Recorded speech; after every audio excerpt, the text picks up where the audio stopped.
financiera se originó por... El gobierno de Yamil Maguad empezó el año 2000 con la economía fuera de control. El tema de dolarizar la economía del país sin duda ha provocado intensos debates. La inflación anual acumulada era del 45%. En el mercado cambiario se pagaba hasta 25.000 sucres por $1 y las arcas fiscales estaban vacías, en gran parte debido al salvataje bancario con que se intentó sostener al sistema financiero privado. La única salida ahora era dolarizar. El descontento social se hizo visible y miles de indígenas llegaron a Quito para exigir la salida del presidente. La manifestación indígena se tomó el Palacio Legislativo junto a un grupo de militares. Allí proclamaron a una junta de gobierno constituida por el presidente de la CONAIE, el titular de la Corte y un coronel del Ejército. Compañeros, ganó Ecuador. Ha tomado la decisión irrenunciable de refundar el país. Y al presidente Maguad se le pidió abandonar el palacio. Ecuavisa, que cubría paso a paso la crisis, sirvió de escenario para que Yamil Maguad, en vivo, se dirigiera al país. Doctor Maguad, el país lo escucha. Un presidente derrocado no renuncia, está derrocado. En medio de la incertidumbre política y económica, el triunvirato cívico-militar enseguida dio paso a la sucesión constitucional. El vicepresidente Gustavo Noboa Bejarano asumió el reto de recomponer la economía de un país que había tocado fondo y forzado a miles de ecuatorianos a migrar. Noboa ratificó la dolarización, renegoció la deuda externa y construyó el oleoducto de crudos pesados, garantizando cuidados ambientales a quienes cuestionaban su trazado. El oleoducto va por donde tiene que ir, donde sensatamente diga la técnica y no 4 majaderos y alguno que otro alcalde que quiera otra cosa a costa del oleoducto. En tanto, a finales del 2000 ocurrieron 2 sucesos impactantes. El volcán Reventador puso en emergencia a varias provincias con repetidas explosiones y cubrió a la ciudad de Quito con una gruesa capa de cenizas. Explosión en secuencia. A los pocos días, en Riobamba, una fuerte explosión destruyó el polvorín de la Brigada Militar Galápagos, con un saldo fatal. ¿Alguien sabe qué pasó? Explosión en el cuartel. Está sonando las balas. ¿Qué? Tal vez es una explosión hecha de alguien o... No, parece explosión en las municiones o algo así. No se sabe. En lo político, Gustavo Noboa concluyó su tiempo en el poder impedido por sus opositores de concretar una reforma que fortalezca el sistema democrático y abra la inversión en los sectores estratégicos. Una medicina que puede ser dura, pero va a salvar al enfermo. Ecuador ya iba a nuevas elecciones. El coronel insurrecto de hace 2 años corrió por la presidencia, con el apoyo del movimiento indígena que había tomado gran protagonismo. Lucio Gutiérrez logró un claro triunfo sobre Álvaro Noboa, dejando muy atrás a las figuras que representaban el pasado. El coronel Gutiérrez es un hombre joven, absolutamente nuevo en la política. Puede decirse que hay mucho de misterio alrededor de él.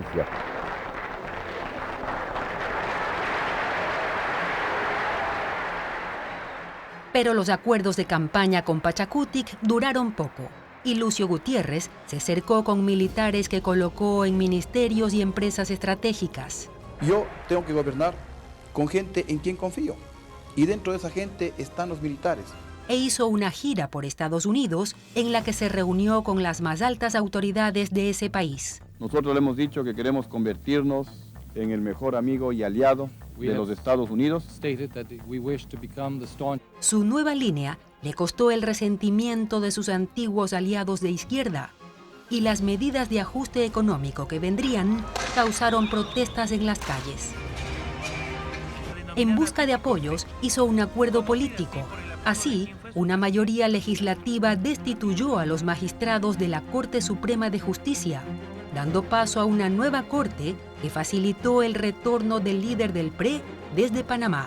¡Aquí está Guevara! ¡Con el pelo más blanco! ¡Con menos pelo que antes! Las protestas contra el régimen se extendieron por semanas en Quito.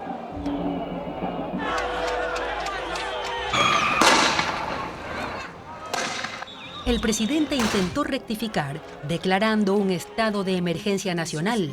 Cesó a la Corte Suprema de Justicia que había creado y suspendió algunos derechos civiles. En el Congreso perdía la mayoría legislativa y de inmediato se gestaba su caída. Las protestas de los llamados forajidos subieron de tono, reclamando también por casos de corrupción y nepotismo en el gobierno. El Palacio de Carondelet ya no daba garantías al presidente. Lúcio Gutiérrez abandonó su cargo para buscar refugio en Brasil, donde tendría un breve exilio. En el edificio de Ciespal en Quito, los legisladores sesionaban a puerta cerrada para posesionar al nuevo presidente. Intereses de la patria, la democracia y del pueblo ecuatoriano. Lo juro. El día de hoy entramos en primer lugar en la legalidad constitucional. Llegada la calma, el presidente Palacio se instaló en Carondelet. En su gestión, impidió que Ecuador se sume al Plan Colombia contra la narcoguerrilla. Su gobierno careció de apoyo político para plasmar un seguro universal de salud y un tratado de libre comercio con Estados Unidos. Menos aún para la reforma constitucional que veía necesaria. Con Palacio, concluía un largo periodo de inestabilidad política, mientras el polémico paso de Rafael Correa por el Ministerio de Economía del Ecuador ya gestaba un proyecto llamado Revolución Ciudadana.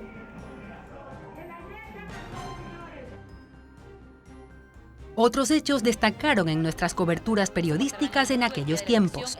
Una cuestionada operación policial ocurrió dentro de una farmacia de Guayaquil en noviembre de 2003. La ejecución extrajudicial de 8 personas y la desaparición forzada de otras 3 nunca fue esclarecida totalmente por la justicia. Entre los abatidos, 2 fueron identificados por sus familiares. El uno, al parecer, era el mensajero de turno de la farmacia. El otro, un cliente. El caso Cabrera causó revuelo en agosto de 2005. La inesperada muerte del conocido notario de Machala destapó un enorme negocio ilegal de captación piramidal de dinero que tenía entre sus miles de clientes a policías, militares y autoridades de la época.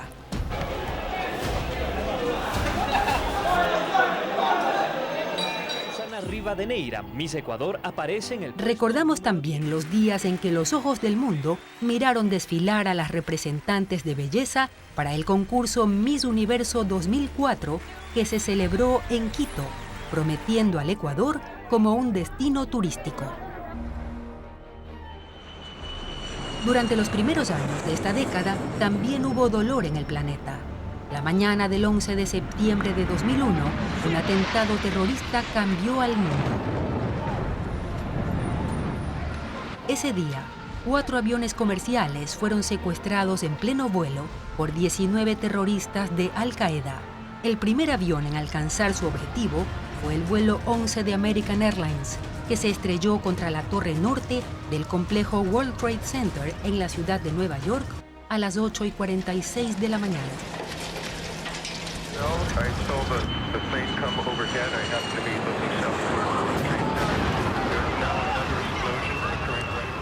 17 minutos después, la Torre Sur fue golpeada por el vuelo 175 de United Airlines. Ambas torres de 110 pisos se derrumbaron en menos de 2 horas, afectando significativamente los edificios circundantes. Los otros 2 vuelos secuestrados no causaron mayor daño. Después de los ataques, el presidente de Estados Unidos, George W. Bush, respondió declarando la guerra contra el terrorismo e invadió Afganistán para deponer a los talibanes que no habían cumplido con las demandas de expulsar y extraditar al líder de Al Qaeda. En 2005, otra desgracia afectaría a los estadounidenses. El destructivo huracán Katrina tocó tierra en Luisiana el 29 de agosto. Las costas del Golfo quedaron devastadas desde Florida hasta Texas. La mayor parte de las 2.000 muertes que causó se dieron en Nueva Orleans, que quedó inundada en un 80% durante semanas por el fallo de su sistema de diques. Ese mismo año, solo unos meses antes, en Roma, Juan Pablo II, quien sufría de Parkinson, tuvo que ser hospitalizado por un síndrome de dificultad respiratoria que lo agravó hasta su fallecimiento, ocurrido el 2 de abril de 2005. Los funerales de Juan Pablo II convocaron a numerosos líderes y mandatarios, mientras gente de toda condición sentía su partida. La alegría tricolor llegó A nivel mundial, Ecuador también hizo historia. En 2001, una hazaña puso a gritar y celebrar a millones de ecuatorianos.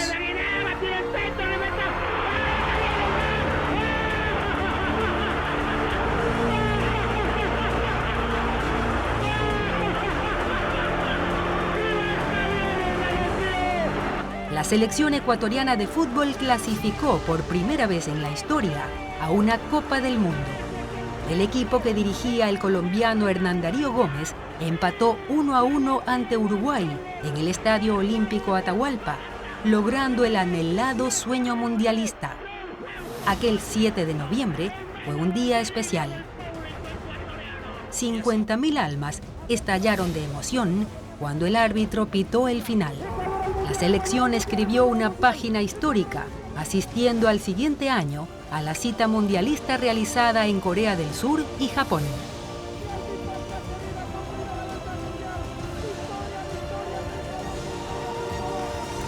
Al inicio de este nuevo siglo, la pantalla de Ecuavisa también se destacó por la innovación y la llegada de más programación. Yo vendo unos ojos negros fue una producción nacional basada en la obra homónima de la escritora ecuatoriana Alicia Yanes Cosío y con el libreto de Ana Montes. Contó la historia de una joven con poderes de sanación, interpretada por Giovanna Andrade, junto al actor mexicano Cotán Fernández y otros artistas. Fue una de las producciones con más inversión de nuestra pantalla. ¿Qué familia? Aterrizó en Ecuavisa con el humor característico de la salquiteña. Un hogar con una adolescente y un hermano juguetón que intentaban llevar la fiesta en paz dentro de casa. Y la novela juvenil ecuatoriana Sin Límites rompió los récords de sintonía en el año 2000. Dirigida por Carl West, narra la historia de un grupo de jóvenes que estudian en un colegio de clase alta y el enamoramiento de Meche, papel protagonizado por María Teresa Guerrero y Ricardo Briones, quien era profesor del colegio. Uno tiene que saber cuándo ha perdido la batalla. Y yo ya la perdí. Qué pena que confiamos en usted. Así de rápido se da por vencido. Y en 2003, un suceso televisivo llegó a la pantalla de Ecuavisa.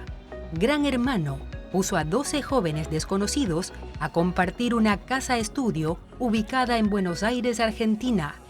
El reality show mostró sus vidas durante 4 meses, las 24 horas del día. Toti Rodríguez estuvo a cargo de la versión ecuatoriana de esta franquicia, que fue transmitida en 2003 con la dirección de Paco Cuesta. Está clarito, fue una apuesta de espontaneidad para Ecuavisa.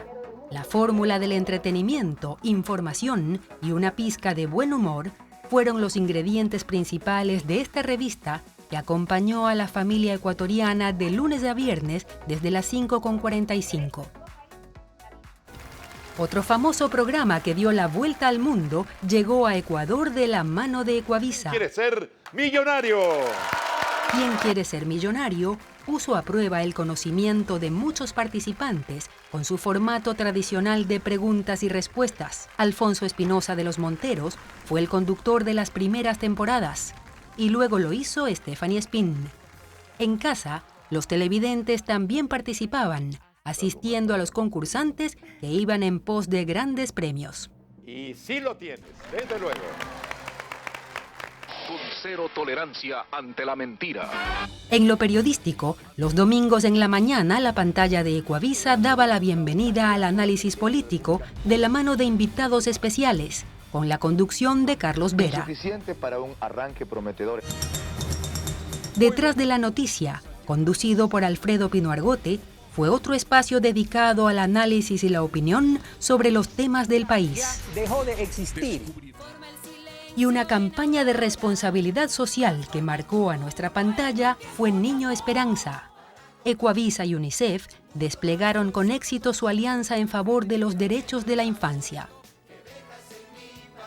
Destacados artistas y figuras de la pantalla de Ecuavisa se unieron a directivos y productores con mensajes que mostraron realidades sociales, despertando solidaridad y compromiso. Voy dibujando una sonrisa en cada niño, dibujando y de colores su futuro. Así cerramos este viaje por los primeros años entrado el 2000. En el próximo capítulo, nuestro recorrido nos llevará a más acontecimientos, hitos informativos y producciones televisivas que siguieron marcando el rumbo de Ecuavisa en la historia.